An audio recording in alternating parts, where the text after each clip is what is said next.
All right, we have the chicken video. So these are our chickens. We just got 11 more chicks, but these are our chickens right now. These are 2 batches. We have 3 chickens. We have the rooster, we have the gray hen, and we have the little hen over there. Those we got from the family in Central Texas. All the others we hatched from eggs of those 3. We also have a guinea, the last of our guineas. We got 5 more chicks, but we ended up getting all males. And guineas are semi-wild, so they are good. They do a lot of good stuff around the farm, but they sometimes don't want to go in the coop. They like getting on top of the coop if you're not on top of them. And we did not put them up early enough, and an owl got 2 of our 3 guineas in one night. So now we have 1 guinea. He's a good guinea. He alerts, keeps an eye on the sky. He's very big about protecting the flock, lets them know when new things are around. And they're great for catching bugs. If you raise them as chicks with chicken chicks, they are a lot more docile and they will travel with the chickens, because guineas like to roam. So if you bring in fully grown guineas or guineas not raised with chicks, then they'll start roaming, a mile away from your property. But if you raise them with chickens, they think, oh, they start wandering off. Well, the chickens don't wander off because they like to stick a much closer area. And the guineas are like, oh, I guess we're not wandering. I guess we're going to stick around here. So that's good. They also don't fight roosters, because the alpha displays roosters and guineas have are completely different. And thus, they both think they're in charge of the flock. And thus, they don't cause problems because they both think they're in charge. Really easy. But these chickens are doing good. They produce a ton of eggs. Just this batch right here, and we've been getting about a dozen every 2 to 3 days of eggs. They're really prolific right now. Because we're in zone 9, we get eggs throughout the year. It slows down a little in winter, but not significantly. So we give away eggs to family, and we're looking into water glassing to store some of these. So we have 2 roosters. We have the big red one and this one. This is his son. And besides being, he gets a little sneaky and tries to lay with some of the hens and is chased off by the rooster. They don't actually fight. He always backs down. We did have another rooster, one of his brothers, who was a little more feisty. And he ended up going to a family member who has chickens, because we don't want any aggressive roosters, and we also don't want any fights for dominance. So as you can see, these guys are pretty chill. They don't cause any problems, and we won't keep a rooster that causes problems.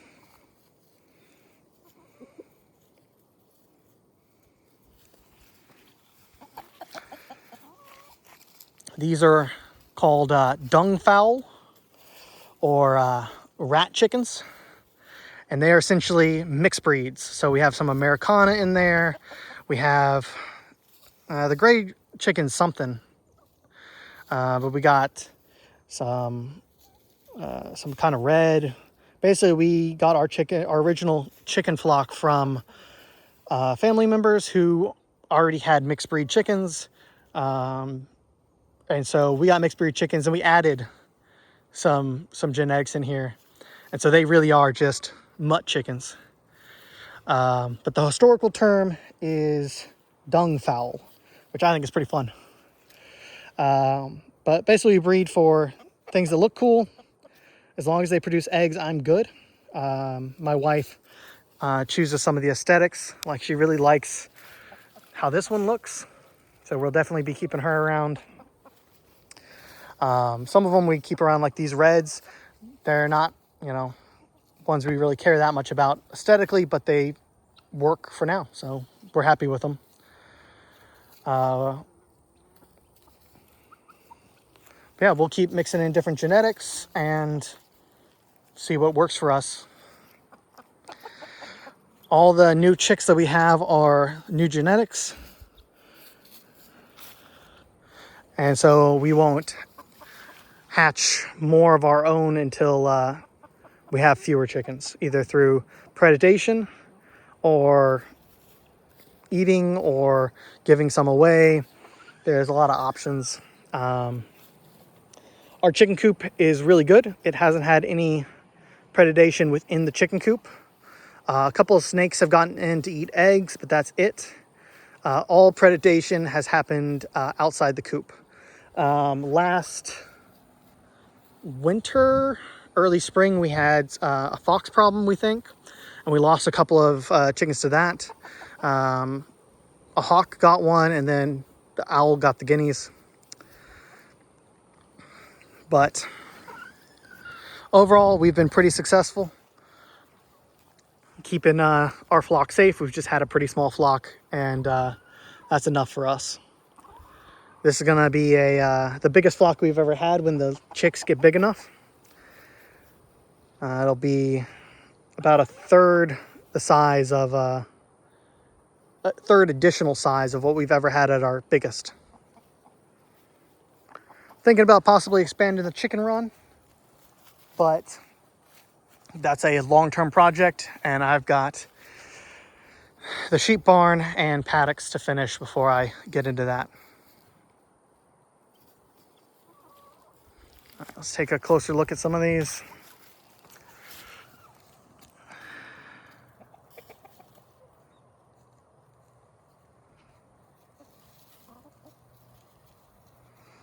She is the head hen.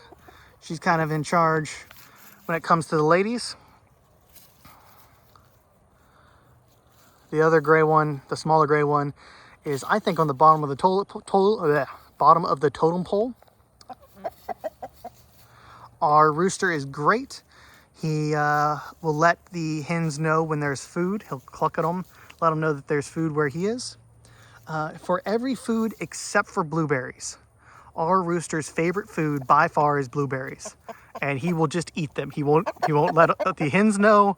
He will just eat them as soon as he can. She is our littlest. She is a survivor, but she is definitely bottom of the totem pole. She also likes to go off on her own a little, away from everybody. Not significantly, still within eyesight, but I'm amazed she hasn't been taken out by a hawk.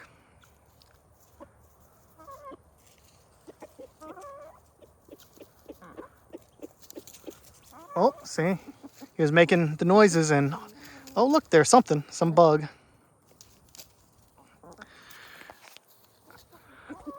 Ugh.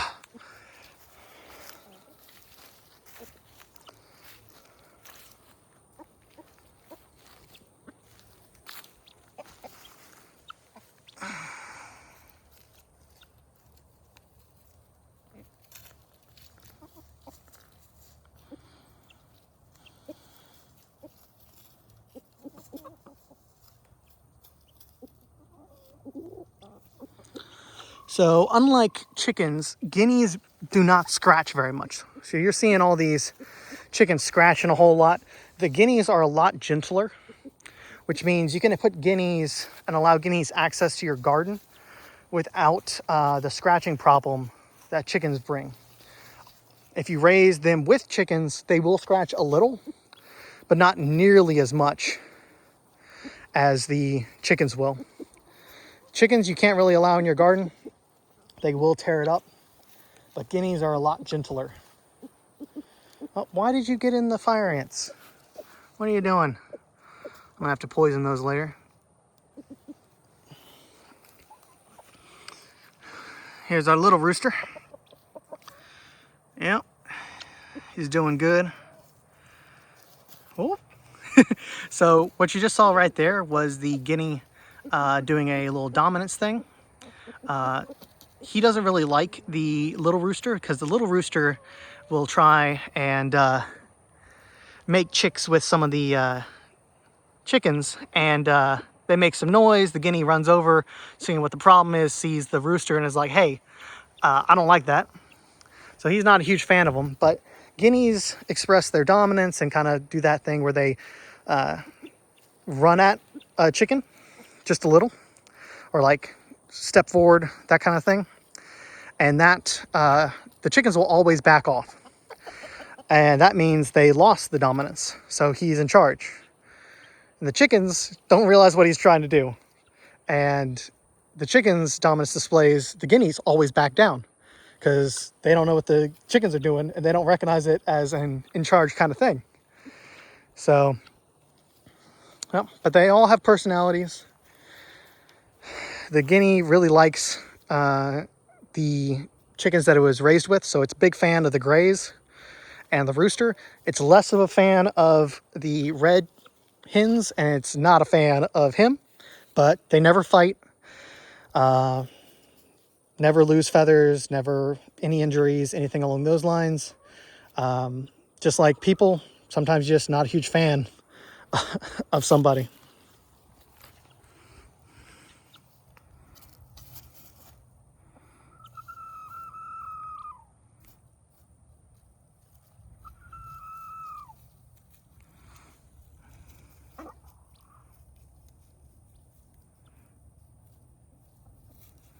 We've got a rain recently, so this is great scratching.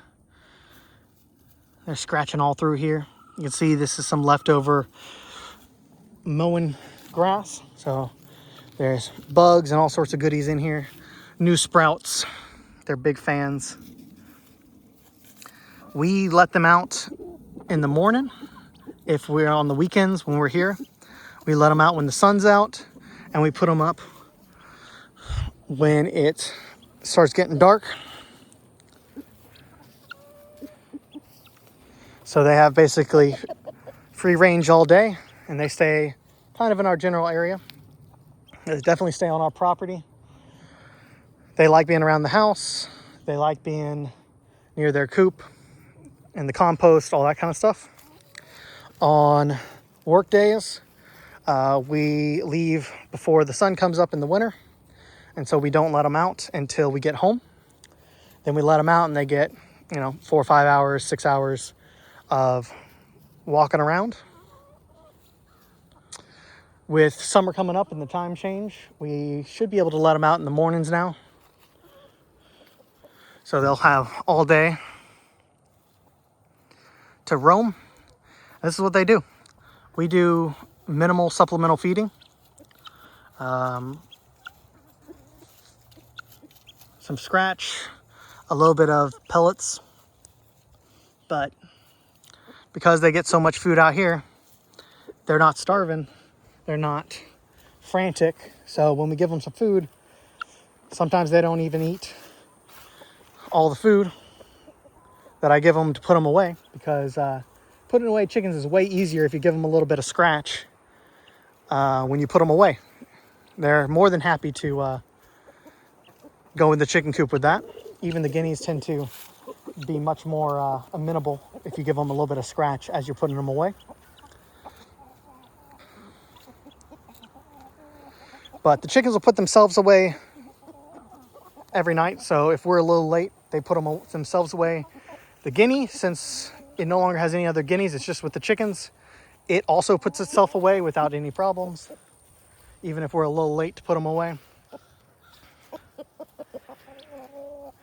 But that might change again when we get the new guineas moved in with the rest. So we're going to have to be a little more on top of putting them away at a set time. But part of that is you don't have a set time because you're putting them away when it starts getting dark, which if you're cooking or doing something else, that can make it a little difficult to remember.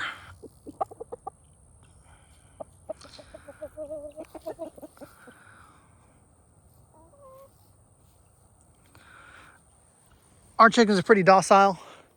You can grab them. You can touch them. If I'm sitting, sometimes they'll hop on my knee if I'm sitting over by the compost. But I don't do a whole lot of that with them. So they're not really, you know, as tame as some people's. The guinea will never let you hold them. You can grab them, but they'll never be happy being held like that. They are always only semi-domesticated. They've been around since the Romans in North Africa and in Africa, and they're never fully domesticated. You just got to know that going in, but they bring other benefits to the flock. A lot of it's predator protection. They also eat a lot of not good bugs. They do produce eggs, but not the same way chickens do. You can treat them more like a meat bird, but they also pair up. So, for example, we had multiple males. If you had an odd number or something like that, you can, there we go. He went after her to make chicks, and he didn't like it, but he backed down, just like always. And she was back there, away from everybody else, just like she always is. But you can treat guineas like meat birds with the occasional egg nest. But they also do have the tendency to make surprise nests, hidden nests, that kind of stuff. And that's our chickens.